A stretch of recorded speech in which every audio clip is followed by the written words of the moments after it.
Se eu te pedisse agora para imaginar um narcisista, quem viria à sua mente?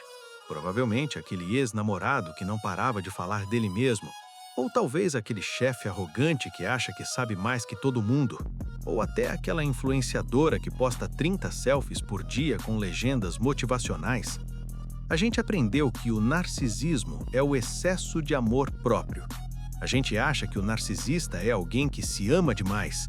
Mas e se eu te dissesse que isso é a maior mentira da psicologia popular?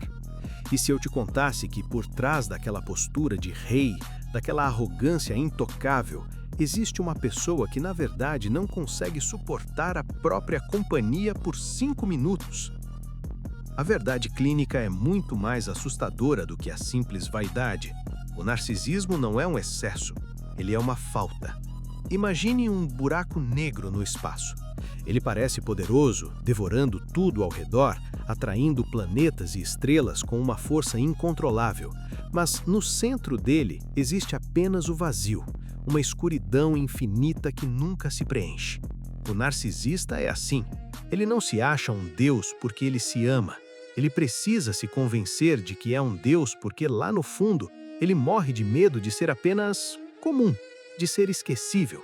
Ele construiu uma máscara perfeita, uma armadura brilhante para proteger uma criança interior que está ferida, envergonhada e desesperada por aprovação. Para entender essa mente complexa e perigosa, nós não precisamos olhar para os livros de medicina moderna agora. Precisamos voltar no tempo.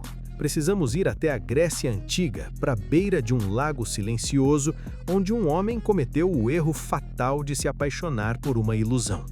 Hoje, aqui no canal, nós vamos desenterrar a verdadeira história de Narciso. Esqueça a versão bonita da Disney ou as pinturas renascentistas. A história original é um conto de terror sobre obsessão, crueldade e a morte mais solitária que um ser humano pode ter. Vamos dissecar a mente do caçador que desprezou o amor real para morrer abraçado com o próprio reflexo. Mas não vamos ficar só no mito. Eu vou te mostrar como a maldição de Narciso se transformou na epidemia do século XXI. Vamos entender por que hoje estamos todos perigosamente perto daquela beira do lago, segurando nossos espelhos negros na palma da mão. Prepare-se. O que você vai ouvir agora pode mudar a forma como você enxerga as pessoas ao seu redor e talvez até a forma como você se enxerga no espelho. Bem-vindos à Psique Mítica. Tudo começa com um aviso. Quando Narciso nasceu, sua mãe perguntou ao vidente Tiresias se o menino teria uma vida longa. O vidente respondeu com uma frase enigmática: "Ele viverá muito, se jamais conhecer a si mesmo." Narciso cresceu e se tornou uma anomalia genética. Ele era tão absurdamente belo que, por onde passava, deixava um rastro de corações partidos. Homens, mulheres, ninfas, todos se jogavam aos pés dele. Mas Narciso tinha um defeito fundamental na sua programação. Ele via as pessoas, mas não as enxergava. Para ele, o mundo era um cenário e os seres humanos eram apenas figurantes. Ou, usando um termo moderno, ele via todo mundo como NPCs, personagens não jogáveis. As pessoas só existiam para uma função: aplaudir a passagem dele. Ele não queria conexão, ele queria adoração. E é nessa floresta de arrogância que encontramos a vítima perfeita. Entre as árvores, escondida, estava Eco. Eco era uma ninfa que carregava uma maldição cruel imposta pela deusa Hera. Ela não podia iniciar uma conversa. Ela não tinha voz própria. Ela estava condenada a repetir apenas as últimas palavras que ouvia dos outros. Pense na psicologia disso por um segundo. Eco representa a codependência total. Ela é a pessoa que não tem identidade sem o outro. Ela não tem opinião, não tem vontade, não tem voz. Ela só ecoa o que o parceiro diz. Ela viu Narciso caçando na floresta e se apaixonou instantaneamente, não porque ela o conhecia, mas porque ele brilhava. Ela começou a segui-lo, silenciosa, esperando desesperadamente que ele falasse algo para que ela pudesse existir através das palavras dele. Narciso percebeu que estava sendo seguido. Ele se separou do grupo de caça e gritou para a floresta: "Tem alguém aqui?" Escondida atrás de uma árvore, Eco finalmente pôde usar a voz dele. Ela respondeu: aqui, aqui. Narciso olhou ao redor, não viu ninguém e gritou: vem! Eco repetiu, feliz: vem! Nesse momento, ela saiu do esconderijo. Ela correu de braços abertos, pronta para se jogar no pescoço do seu amor. Ela se expôs totalmente. A reação de Narciso não foi confusão, não foi gentileza, foi asco. Ele recuou como se tivesse visto um monstro. Ele empurrou a ninfa e gritou a frase que define o narcisismo até hoje: tire essas mãos de mim, eu prefiro morrer a deixar você me ter. E Eco respondeu, baixinho, repetindo a sentença final: me ter, me ter. Narciso fugiu, limpando a roupa onde ela o havia tocado. Ele não apenas rejeitou Eco, ele sentiu nojo da vulnerabilidade dela. Para o narcisista, a necessidade do outro é repulsiva. Ele vê o amor e a entrega como fraqueza. Como alguém ousa achar que é digno de tocá-lo? Eco, humilhada e rejeitada, correu para as cavernas profundas. A dor dela foi tão grande que o corpo físico começou a definhar. A pele secou, o sangue parou, os ossos viraram pedra. No fim, restou apenas a voz, invisível, repetindo sons vazios pelas montanhas para sempre. Narciso continuou sua caminhada, intocado, sentindo-se vitorioso. Mas ele não sabia que, ao rejeitar o amor real de Eco, ele tinha acabado de selar o próprio destino. Porque agora não havia mais ninguém para avisá-lo do perigo que o esperava na beira do lago. O universo tem um jeito estranho de buscar equilíbrio. Os gregos chamavam isso de Nêmesis, a deusa da vingança divina contra o orgulho desmedido. Nêmesis ouviu o choro de Eco e a arrogância de Narciso e decidiu preparar uma armadilha sob medida. Não foi uma armadilha de ferro, nem uma jaula. Foi algo muito mais sutil. Durante uma caçada sob um sol escaldante, Narciso sentiu uma sede insuportável. Uma sede que não passava. Guiado pela deusa, ele encontrou uma clareira intocada. Havia um lago ali. As águas eram prateadas, paradas, sem uma única folha ou galho perturbando a superfície. Era um espelho líquido perfeito, esperando pelo seu único espectador. Exausto e suado, Narciso se ajoelhou na grama e baixou o rosto para beber. E foi nesse momento, entre a sede e a água, que o destino dele foi selado. Enquanto ele se aproximava da água, alguém se aproximou dele vindo de baixo. Ele parou. A respiração travou. Olhando para ele, de dentro do lago, estava o ser mais lindo que ele já tinha visto em toda a sua existência. Cabelos como raios de sol, olhos brilhantes como estrelas, lábios perfeitos. Uma pele sem manchas, sem cicatrizes, iluminada por uma luz sobrenatural. O erro fatal de Narciso foi a ignorância. Ele não sabia que estava olhando para si mesmo. Ele pensou que fosse um espírito da água, uma divindade do lago que morava ali.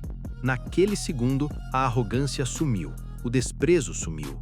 Narciso, o homem que nunca amou ninguém, foi fulminado por uma paixão avassaladora. Ele sorriu para a imagem, e milagrosamente a imagem sorriu de volta com a mesma intensidade. Ele acenou, a imagem acenou. Parecia a conexão perfeita, a sincronia absoluta que ele nunca encontrou em Eco ou em qualquer outro humano imperfeito. Hipnotizado, Narciso aproximou o rosto para beijar aquele ser perfeito. Mas no momento em que seus lábios tocaram a água, o caos. A superfície ondulou, a imagem perfeita se distorceu, quebrou e desapareceu em anéis de água turva. Narciso recuou em pânico. "Para onde você foi? Por que você foge de mim?" ele gritou. Ele esperou a água se acalmar e lentamente o rosto voltou, perfeito, imóvel. Ele tentou abraçar a imagem, mergulhando os braços. De novo, a imagem se desfez. Isso criou o que chamamos na psicologia comportamental de reforço intermitente. A imagem estava ali, tão perto, tão real, mas era impossível de tocar. Era uma promessa de felicidade que nunca se cumpria. Narciso entrou num transe. Ele esqueceu a sede, esqueceu a fome, esqueceu a caça. Ele ficou preso num loop. Olhar, desejar, tentar tocar, perder, esperar voltar. Repete. Ele trocou a realidade tátil, a realidade da carne e do sangue, por uma projeção em 2D. Os dias passaram. O sol queimou suas costas. O frio da noite congelou seus ossos. Mas Narciso não saía dali. Enquanto ele definhava, a imagem no lago continuava linda, jovem e saudável. Ele via a perfeição na água, mas o corpo real dele, na margem, estava morrendo. Ele começou a conversar com um reflexo, chorando, e as lágrimas dele caíam na água e distorciam o rosto amado mais uma vez.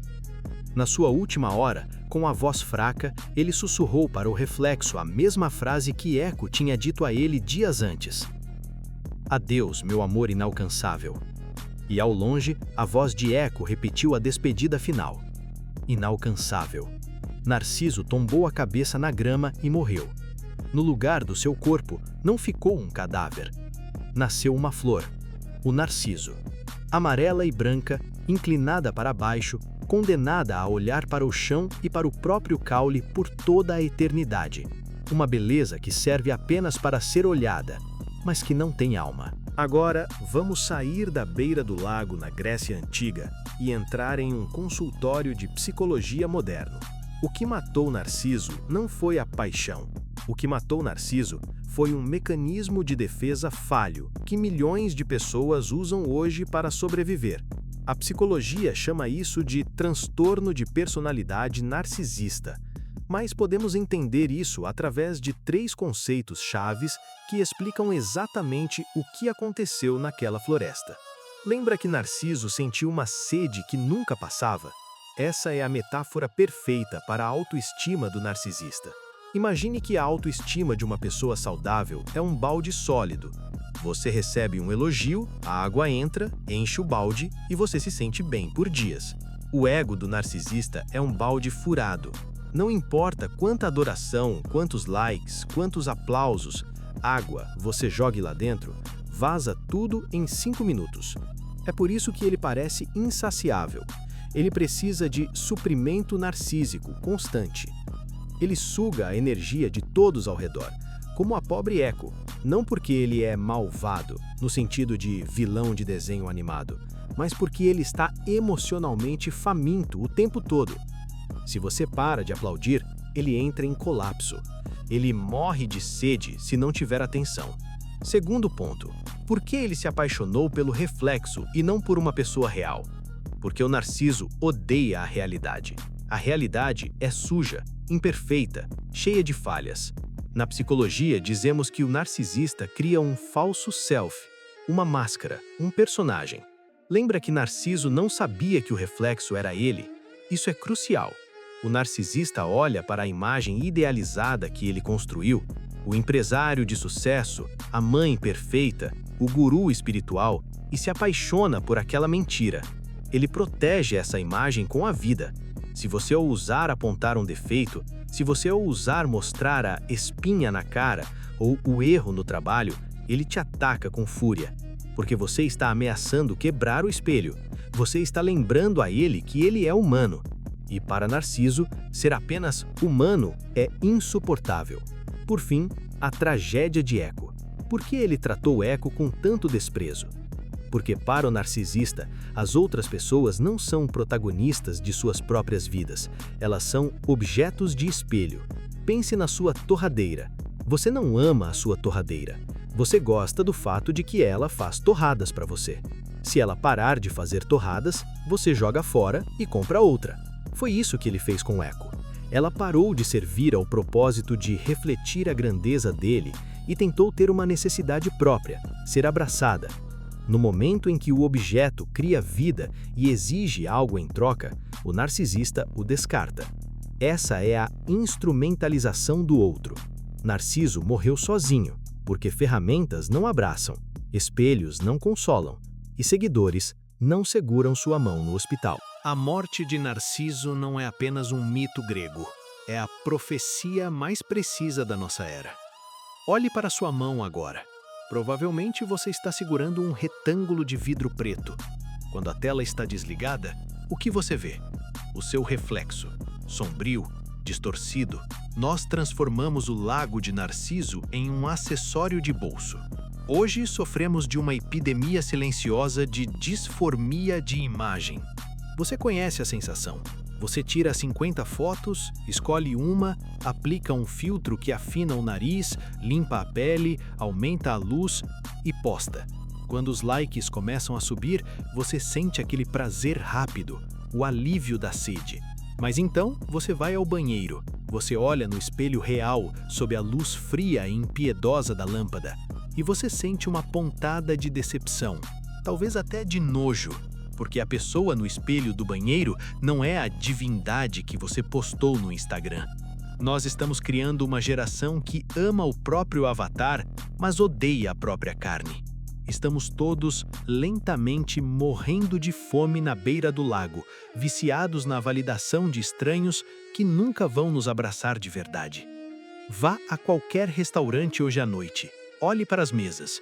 Você vai ver casais, famílias, grupos de amigos, pessoas que deveriam ser a eco umas das outras, conversando, tocando, rindo. Mas o que elas estão fazendo? Cabeças baixas, luz azul no rosto, dedo deslizando para cima. O corpo está ali, mas a mente está no lago.